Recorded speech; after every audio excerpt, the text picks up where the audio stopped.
এখানে তো রাধারানী কথাটা বলছেন যে আমার কৃষ্ণ বস্তু ধন হরণ করে নিয়ে চলে গেছে কে? ওই কামরূপী অক্রূর এসে। তাহলে যে রাধারানীর কখনো কৃষ্ণ বস্তু ধন হরণ হয় নাকি গো? রাধারানী যে বলছেন এটা হচ্ছে সবই জীব শিক্ষাকেই বলেছি। এইবার কি হবে? ও যে রাধা, রাধা মানে কি? বাস্তব জগতের একটা মেয়ে ছেলে রাধা নয়। অনেকে আমরা ভেবে নিই বাস্তব জগতের একটা মেয়ে ছেলে রাধা, তা নয় গো। এই রাধা সম্বন্ধে অনেকে আমরা ব্যাখ্যা করতে যাই, সে ব্যাখ্যাগুলো ভুল হয়। কিছুদিন আগে জয়নগর কাকমারি ওখানে একটা কুঞ্জভঙ্গ কীর্তন গাইতে গিয়েছিলাম।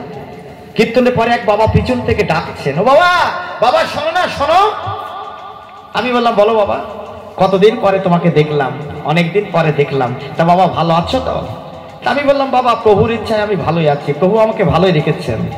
এই কথাটা যখনই বলেছি ওই ভক্ত বাবা তখন কি বলছে জানেন? বাবা তুমি তো ভালো আছো, কিন্তু তোমার বাড়ির রাধারানী কেমন আছে?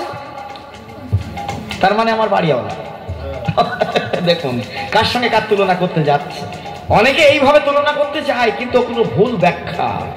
রাধা কখনো বাস্তব জগতের একটা মেয়ে ছেলে না, তার কখনো কৃষ্ণ বস্তু ধন হরণ হয় না। হরণ হয় কাদের? বাবা আমাদের হরণ হয়। যার জন্য তো বাবা এই দেখুন মাথার অবস্থা কি, টাক পড়ে গেছে, চুল পাকে, চোখে কম দেখছি, দাঁত পড়ে যাবে দুদিন পরে, বাতের বাতায় চলতে পারবো না। এগুলো কিসের জন্য হয়? ওই কৃষ্ণ বস্তু ধন হারানোর জন্য।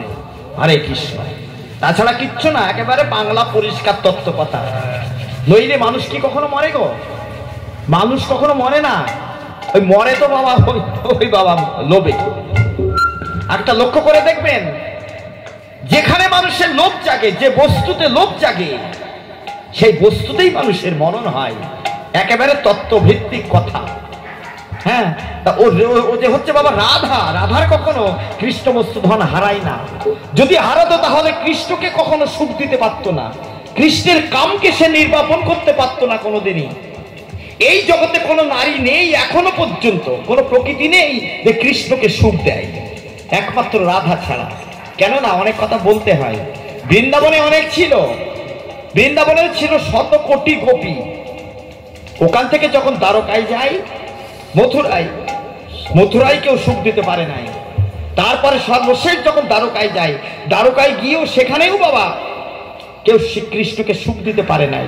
যদি বলেন কেন পারে নাই, এক কথাই বলা যায় বাবা, এদের মধ্যে সব ছিল আত্মসুখ। আত্মসুখের জন্য কৃষ্ণকে সুখ দিতে পারে নাই। একটু আগে বললাম না, কাম ক্রোধ লোভ মোহ মদ মাৎসর্য, এই আত্মসুখ থাকলে বাবা সেখানে কৃষ্ণ ভজনও হবে না। নিজের সুখের জন্য ঘুরে বেড়াবো, কৃষ্ণকে ডাকবো, ভগবানকে ডাকবো, ও করলে বাবা কৃষ্ণ ভজন কোনোদিনই হবে না। আত্মসুখ বর্জিতা, তাহাই হলো বাবা কৃষ্ণ প্রেম। একটাকে বললাম না, বৃন্দাবনে গেলে কি হয় বাবা? নিজের সুখের জন্য ঘুরে বেড়াবো, কোথায় খাবো, কোথায় থাকবো, তাহলে কপালে কিচ্ছু জুটবে না। নিজের সুখের জন্য কৃষ্ণ ভজন করতে গেলে চলবে না বাবা।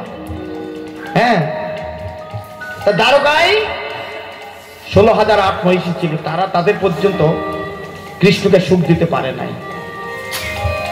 একদিন কৃষ্ণচন্দ্র কি করেছে, যে এতদিন তো বৃন্দাবনে ছিলাম, এখন দ্বারকায় এসেছি, বৃন্দাবনে আমার কেউ পারেনি একমাত্র রাধা ছাড়া সুখ দিতে। তা এরাও তো অনেক আছে, এরাও কি আমাদের কেউ কি সুখ দিতে পারবে না? তাহলে দেখি তো এদের মধ্যে আত্মসুখ বিরাজ করছে কিনা, একটু পরীক্ষা করব।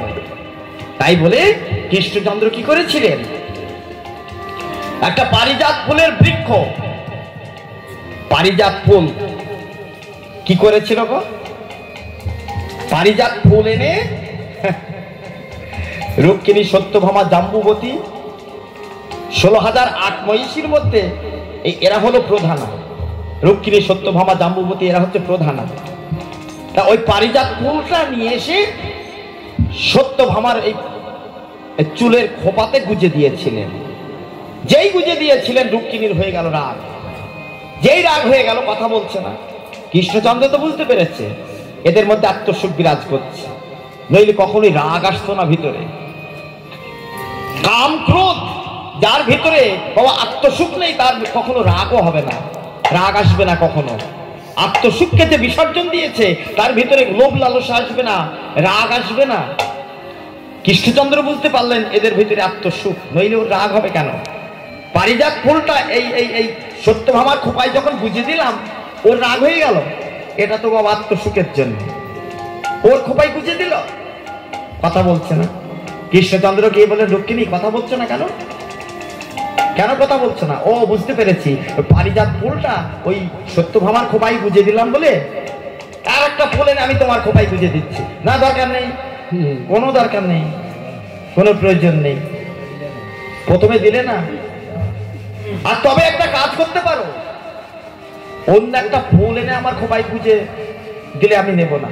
তুমি একটা কাজ করতে পারো, ওই সত্যভামার যে খোপায় ফুলটা গুজে দিয়েছো, ওই ফুলটা নিয়ে এসে যদি আমার খোপায় গুজে দিত, কতটা আত্মসুখ। আর যাদের মধ্যে বাবা আত্মসুখ আছে তারা কায়দাও জানে, তারা কায়দাও জানে নিজের আত্মসুখকে মেটানো। কৃষ্ণচন্দ্র বলেন, আমি তাই করছি, আমি তাই করব। হ্যাঁ, তারপরে সত্যভামার খোপা থেকে ফুলটা নিয়ে গিয়ে রুক্মিণীর খোপায় গুজে যখন দিলেন, তখন রাগটা মিটল। দেখুন, যারা আত্মসুখ আছে তাদের মধ্যে, তারা কায়দা কৌশল করে। কীর্তন গাইতে গেলে বাস্তব দৃষ্টান্ত আনতে হয় বাবা, সিদ্ধান্তকে পাকা করার জন্য। একজনের তো দুটো বউ, হ্যাঁ, একজনের দুটো বউ।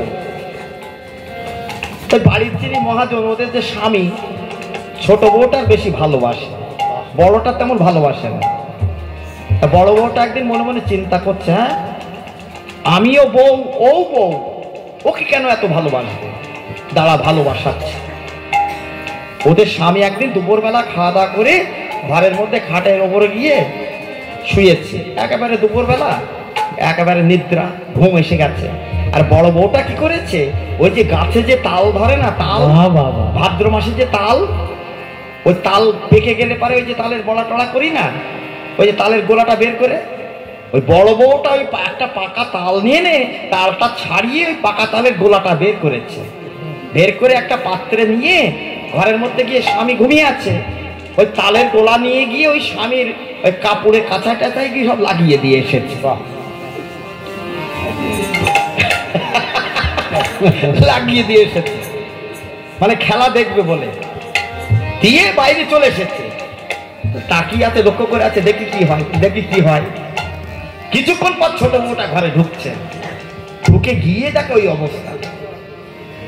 দেখো তো কি অবস্থা, কি করেছে দেখো তো। হ্যাঁ, এই যে মরণ ঘুম ঘুমিয়েছ নাকি?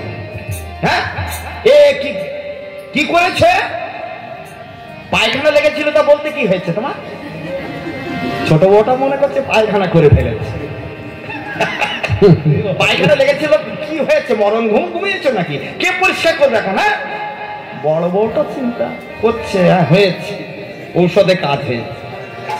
স্বামীটা উঠে দেখছেন কিনা, অবস্থা খারাপ। তাই তো কখন কি হয়ে গেল তো বুঝতে পারি নাই। যাচ্ছে তাই করে বলছেন ছোট বউটা। এইবার বড় বউটা ঢুকলেন, এই ছোট, আমাদের স্বামী হয় না, তাই পায়খানা নাই করেই ফেলেছে, তাতে কি আছে, পরিষ্কার করবো আমরা। ছোট বউটা বলছে, আমার দ্বারা সম্ভব নাই। যাও তুমি, যাও তুমি, যাও তুমি পরিষ্কার করো, পারো তো, যাও তুমি চেটে খাও, যাও তুমি। আরে যেই বলেছেন বড় বউটা সুযোগ, কি বললি, আমি চেটে খাবো? কি বলিস, এই স্বামীকে ভালোবাসো তুমি? হ্যাঁ, আর স্বামীটা তো সব দেখছে শুনছে, এই স্বামীকে ভালোবাসো, দেখ আমি চেটে খেতে পারি কিনা। তার মানে কি, কত খাতে তাল। বড় বউটা তো জানে তাল, ছোট বউটা তো ও তো জানে না তাল, ও ভেবেছে ওটা মাল। হ্যাঁ, আমি চেটেই খাবো, আমি কি বলিস? হ্যাঁ, এই ভালোবাসো স্বামীকে না, পরিষ্কার করবো আমি, যা তুই যা। এইবার বড় বউটা, ওঠো দেখি, ওঠো, একেবারে আদর করছে, ভালোবাসছে, ওঠো গো ওঠো। একটা কাপড় নিয়ে গিয়ে, এই কাপড়টা পরো, ওই কাপড়টা খুলে দাও, মানে যেভাবে হয় আর কি। স্বামীটা তখন বলছে যে তাহলে আজ থেকে আর ওই ছোট বউটা দেখেছেন। আর যাদের মধ্যে আত্মসুখ বিরাজ করে তারা কায়দাও জানে বাবা। হরি বল হরি বল হরি বল।